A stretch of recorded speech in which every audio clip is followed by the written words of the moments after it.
Have you ever felt that reading in Turkish is an impossible task, especially as an English speaker? I know exactly where you are with feeling the overwhelm of if you will ever feel actually confident in reading in this language that literally presents its ideas in the totally opposite way that we do in English.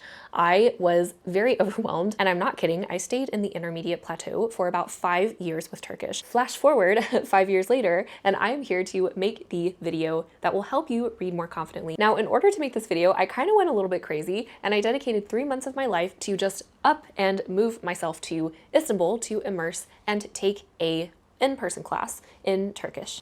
I did successfully pass my B2 exam, and now I can read this book, which is a translation in Turkish of the original I Am a Psychopath. I am about a third of the way through the book, and I could get there without a dictionary.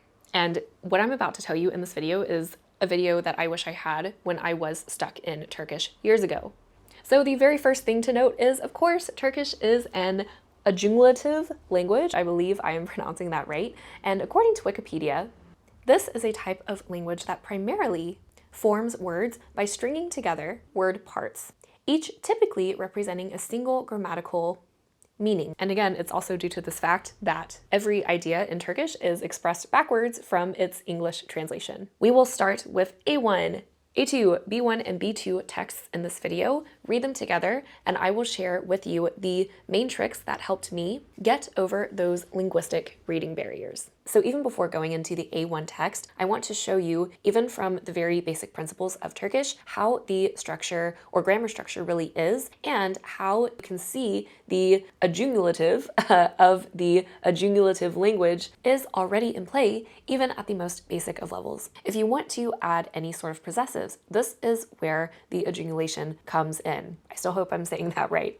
So, bu evim, bu kedin, bu annesi. Saying my house, your cat, his mother, we have to start adding these possessive endings. If you were to make all of this plural, so these are blah, blah, blah, you would then say bunlar evlerim, bunlar kedilerim, bunlar anneleri. And of course, we just add the plural lar to bu. Because as we know in Turkish, after a vowel, we have to add that letter in between what we want to link together, which we will definitely see in articles coming up. Now, if we just want to add a verb, a subject, and a preposition that communicates motion towards an object, we could say ben eve gidiyorum. And because we usually omit the personal pronouns, ben, sen, I, you, o, which is he and she in Turkish, then we can just make our sentence eve gidiyorum, and that's it. You can also see how we denote a definite article, the in Turkish, from a and some, which are the indefinite articles.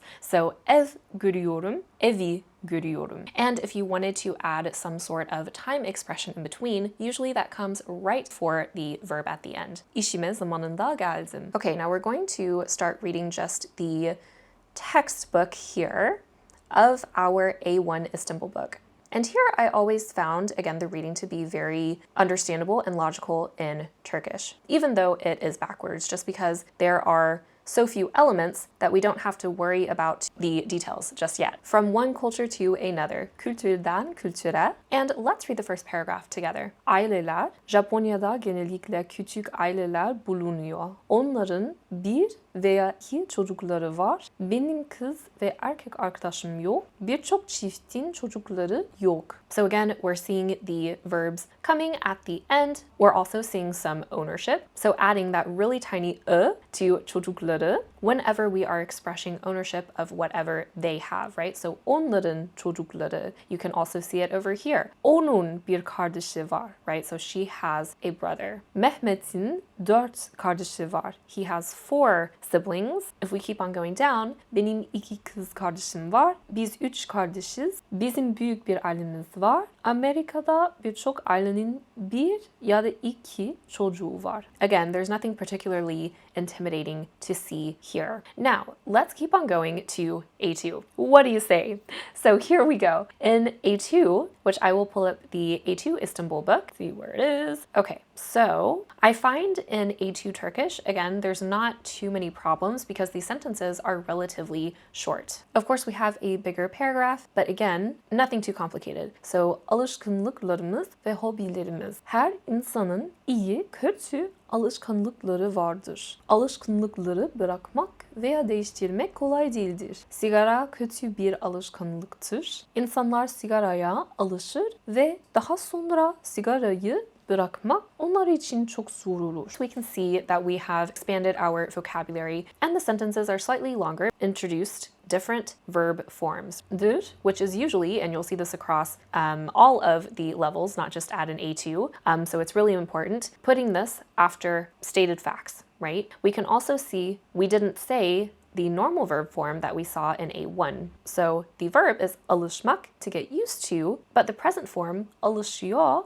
that we saw in our previous text is not used. Instead, we are using the ır. We also use olur. We use beslenirler instead of besleniyorlar. All of this is signifying now things that people habitually do. You also start to see more prepositions being used, right? So zararlı yiyecek ve içeceklerden uzak dururlar. And of course in Turkish, just as part of my practice that has contributed to my success in not only reading, but also speaking, writing, and listening, I always memorize these expressions such as to stay away from with its preposition, right? So now let's go to B1, where the logic of Turkish gets more complicated. It feels like Turkish is like mathematics. So it's super logical, but it's so logical that it doesn't make sense. So let's go to the Istanbul B1 book. Let's just read a little bit of this passage. Türk aile yapısı, Türk toplumunda aile kutsal bir kurumdur ve toplumun gelenek, görenek, dil, din ve diğer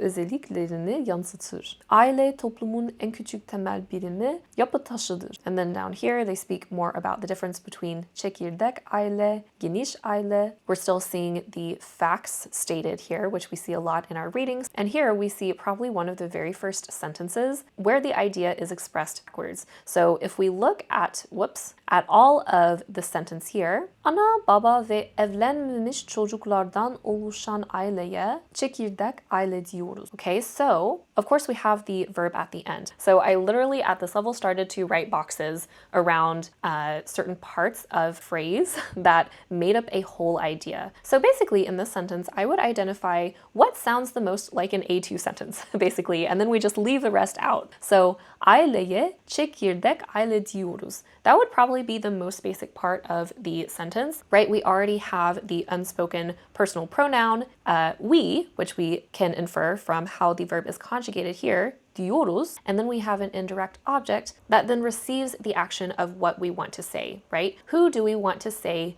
this, the object to, our indirect object, which is a family. Okay, and then after that, I would draw a box around this next part. So, ana baba ve evlenmemiş çocuklardan oluşan. Now, you will see in Turkish, especially when we get into B2 territory, this oluşan is what we call sıfat fiil, which is basically a adjective verb. So you're literally saying this family, which is made of kids, and then we have an adjective here, and then we can see as well, we have two other elements, three elements. Ana baba ve evlenmemiş çocuklardan.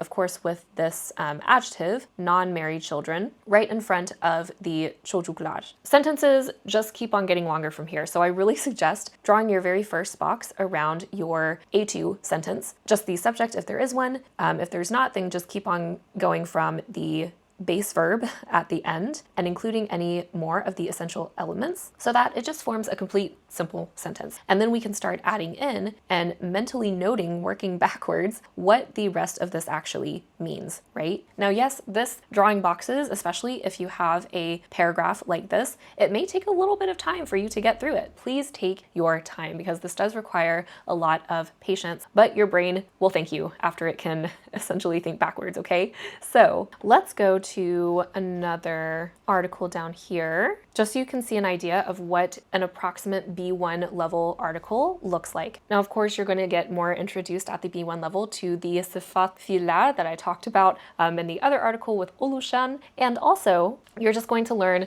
again, gradually more grammar. Now, once I started to expand my knowledge in both grammar and vocabulary in Turkish, I slowly trained my brain to recognize specific parts of grammar and specific common word groupings as inseparable, therefore combining to form a part of a whole idea, just so I wouldn't get lost in the sentence and I could win reading a sentence in an article even though the idea was expressed backwards. Again, kind of what we did in our previous article. For example, I recognized the grouping oluşan sıfat fiil, which I then knew, okay, this is signaling to me that all of the information before the fiil is going to be communicated backwards, and I really need to pay attention to that. And then as you learn more Turkish, you're going to be able to build up your personal vocabulary list in a sense of the common word groupings that you especially find helpful for your own Turkish speaking and writing. So one that I really like to use is toplumuzda, right? In our society. When we speak about very general terms, what's happening in the world, günümüzde is really good, again, because I can use that in a whole range of topics talking about what is going on right now in terms of current events. Ülkemizde is also a really good one because at the B1 level, we're talking a lot as well about cultural exchange, knowledge, what we do in our country compared to maybe Turkey, but those are just my personal ones. You can literally put any sort of word groupings as you see fit into your personal vocabulary list so that you can internalize how possession is used, how endings and suffixes go at the end of a word always, and to start to use those a little bit more automatically and spontaneously in your output. So writing and speaking. Literally, you could put anything on your list. It just really depends on what sorts of word chunks catch your eye the most and what you feel is most relevant to you when you're speaking in Turkish about a topic that you care about. Now, another tip is a little bit like what I just said, goes into memorizing certain sayings, but instead of just one word, such as toplumuzda or ülkemizde, we can also start memorizing common sayings that we would probably use in order to communicate something a little bit more complicated. And you bet these same sayings, if they are common enough, are going to be seen a lot of places as you start reading as well, and you're going to be able to pick up those memorized sayings in a passive form, of course. One thing I really like is the saying that Turks use for saying it comes to mind, right? So something comes to my mind. Aklımıza, aklıma, aklına, right? If we're saying onun aklına, aklıma blank gelir. And then you can also pair sort of different conjugations of the same verb. So you can say gelir, but you can also say in the past geldi. You can say gelirken, right? So when something comes to my mind, when something came to my mind, gelince, etc. So then you have its base form. Something else that I think is a little bit more understandable to see, especially in our previous article, is memorizing a saying like biz onlara blank diyoruz, right? So we call them this, basically. And I see this a lot as well in a lot of B2 texts, so that's especially why I picked this one out. When we get to identify this little word memorized saying in the passage, when we already know it, then we can have more energy to focus on understanding everything else that was said backwards. And a last one that you might want to add to your own personal memorized sayings in Turkish is me ma fırsatım vardı. So yüzme fırsatım vardı. Bu yıl ailemi ziyaret etme fırsatım vardı. So you had the opportunity to swim, you had the opportunity to visit your family this year, right? And of course, this phrase can be used in a myriad of situations, including with different conjugations. So you don't always have to talk about yourself. You can also say, oh, she had the opportunity to do this, or he will have the opportunity to do this, right? So yüzme fırsatı olacak, right? He will have the opportunity to swim. And again, you're going to recognize fırsatı var, fırsatı vardı, some kind of variation of that as you keep on going reading in Turkish. And again, when your brain really does have this memorized saying inside, it's going to be easier for you to, again, turn your energy and focus on really concentrating on thinking backwards in the other boxes that you're not as sure about. So besides those sort of personalized lists that you have for yourself, I also suggest making any personal rules that you have. Again, to get used to the reverse expression of ideas. Now, one of them is definitely, and I recommend this for everyone to do, add one of your personal rules for whenever you detect a adjective verb, that is when you know it's going to signal, okay, everything written before that is going to be written, expressed in a reverse way from English. Same thing when we see the preposition ile, right? Which is sometimes used as le or ile. Also when I see this word, just like when I see an adjective verb. Whenever I see ile, I'm going to know that all of the information before ile is going to be really important for me. I need to turn my attention to understanding that bit by bit before I continue on my merry way to finish the article that I'm reading. And especially when we get to B2, these sorts of really small rules that you're going to start to find for yourself, creating those small word groupings and looking out for those certain grammar points that are going to signal that probably everything before that grammar point came in the sentence is going to be backwards, right? Doing all of this is going to set you up for really, really good success reading at a B2 level in Turkish. And a really important thing that I want to emphasize to everyone here that we start seeing in B1, but it gets really intense in B2, is the use of sort of ownership suffixes. And I apologize if I'm not using the grammatically correct term here, but anytime you see, onun çocukları or onun sebebin sonucu, right? So the result of his reason, right? Something like that. All of those e at the end of each word is showing possession, but you can get really lost as well in knowing exactly how many to put at the end of each word and where the actual ownership ends, if that makes sense. So I would really start to understand, mentally note where that happens when you are reading at a B1 still in Turkish. So you can see here, başını. Okay, whose head are we referencing to? We're probably referencing to William Holden's head, but we can also see the extra but it's not just başı, it is başını, which means it is in the accusative, so it is the object of a sentence, right? And of course we're going to have the n that links those two suffixes together. Now di is also a way to form relative sentences in Turkish, which you'll also see more of as you grow in your Turkish journey,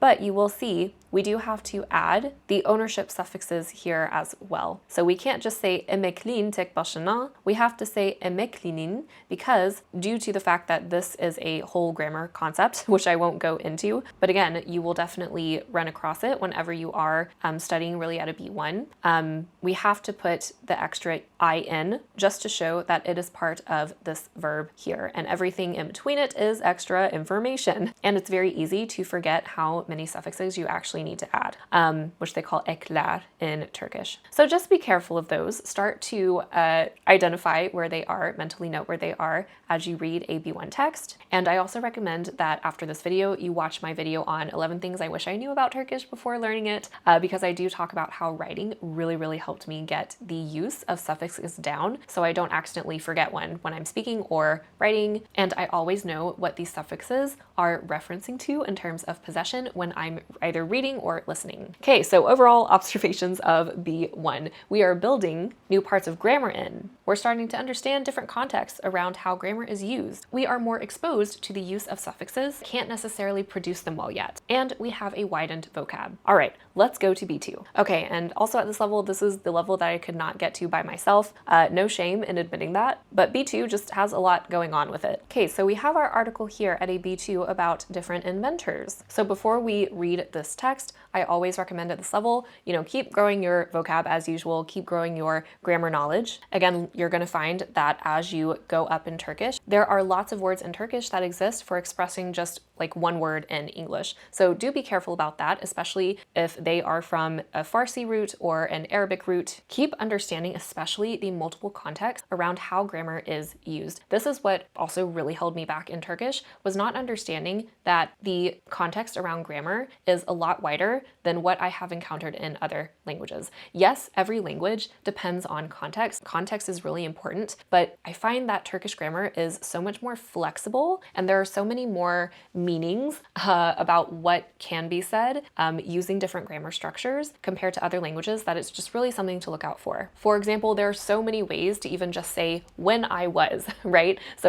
olduğumda, olunca, etc., etc. So really just be on high alert for that. You need to maintain your knowledge of your own personal vocabulary list of common word groupings. You need to be gradually expanding it. You need to be expanding your memorized sayings that kind of form a solid foundation so that you can still recognize it in a text, but maybe there are a lot of things added into it, right? Same thing with your personal rules. Maintain them and keep on growing it bit by bit, because all the lists are going to only get larger from here. Okay, so you'll see exactly what I mean when we read this very first paragraph. To be able to succeed, okay? Başarabilmek, yüksekokulu bırakarak kendi kendini eğiten bu adam 16 yaşındayken bir okulun giriş sınavlarından tembel, yavaş ve hayalci olduğu için geçemedi. Okay?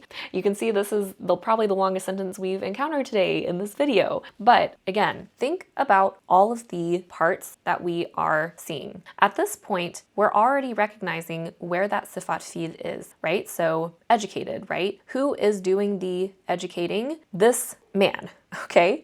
And again, as I said before, when we see a sifat fiil or the adjective verb, then that's when we can kind of backtrack and know that everything before it is written backwards and we need to focus on really comprehending it. In this case, it's pretty simple. So the man who educated himself when leaving high school, right? So, and then here we just have a simple expression, when he was 16, and we can know that because we see the ken. Now, in this part of the sentence, bir okulun giriş sınavlarından, this is where we have to, again, identify, okay, to what belongs these tests, right? To a school, right? So bir okulun giriş sınavlarından, this is yet another grammar point that you can draw your box around, and that probably in B1, when you encountered it for the first time, you probably already added it to your personal rules. So this means because of being. And again, we can identify this in the sentence and work backwards, right? So what I suggest here is first find just the most basic part of the sentence, right? So he didn't pass,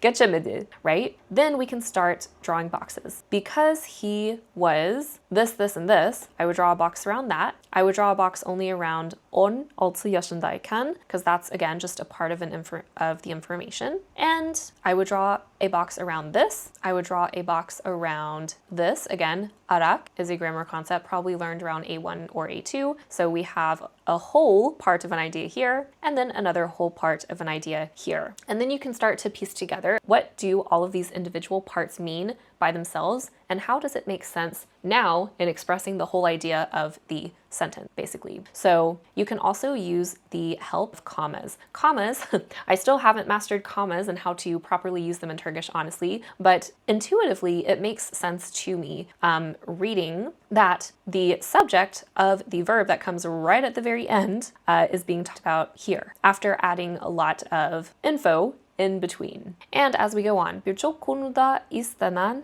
yeterliliğe ulaşmayı beceremedi ama fizik ve matematik alanlarında olağanüstü notlar aldı. Hayallerinden vazgeçmeyen ve başarısızlıklarından yılmayan bu adam Albert Einstein'dan başkası değil. So it's funny, the thing is that my school that I went to for about 3 months to get better at Turkish in general, they kind of just threw us into reading more complicated text from the very beginning. And there was really no explanation given to us about how to read better, besides just being told, it's good for you guys to struggle, okay?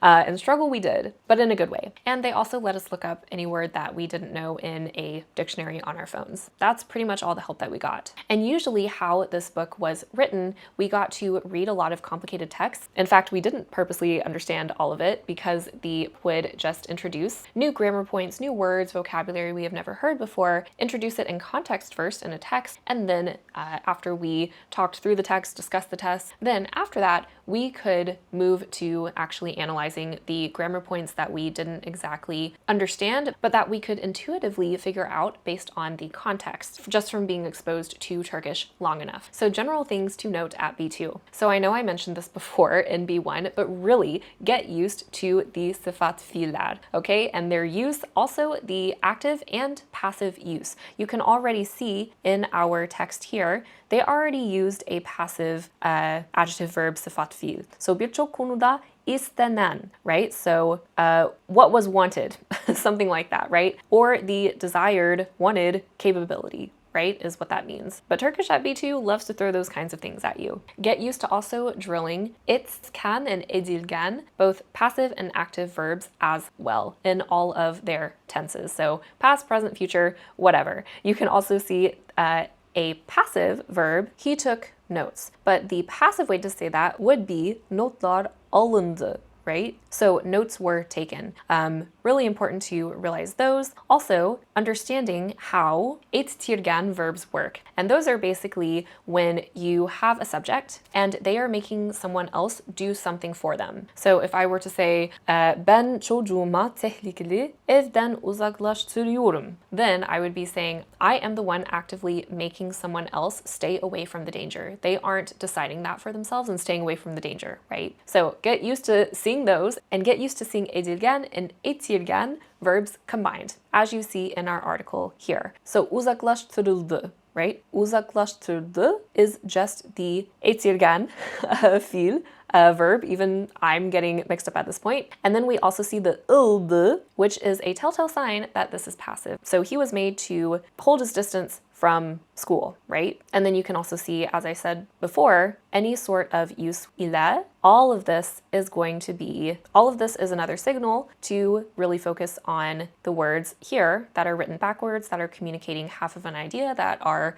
really important. Again, I mentioned this a little bit in B1, but it's especially apparent and important to use these things correctly in B2, which are the ti, tı, the ways of building relative sentences. So you can see that here in our examples, because this little detail in the grammar can mean a few things. It can mean that, such as onun geç kaldığını biliyordum, right? So I knew that she ran late, which, such as in the phrase kasırganın sebep olduğu sorunları. It can also mean where, such as in yaşadığım yer, the place where I lived. And it can also mean when, so filmin çekildiği yıl, the year where the film came out. So again, really start to drill those suffixes and also drill the, how to build relative sentences basically in Turkish. All of this to say, as you keep on growing your linguistic repertoire with learning Turkish and getting more exposure to the language, your English-speaking brain will be able to recognize the different parts of grammar and similar word groupings as inseparable from each other, but all working together as forming one cohesive idea. You can do this. Please have patience for yourself. I literally studied Turkish like full-time for 3 months, like 6 to 8 hours a day I'm talking about,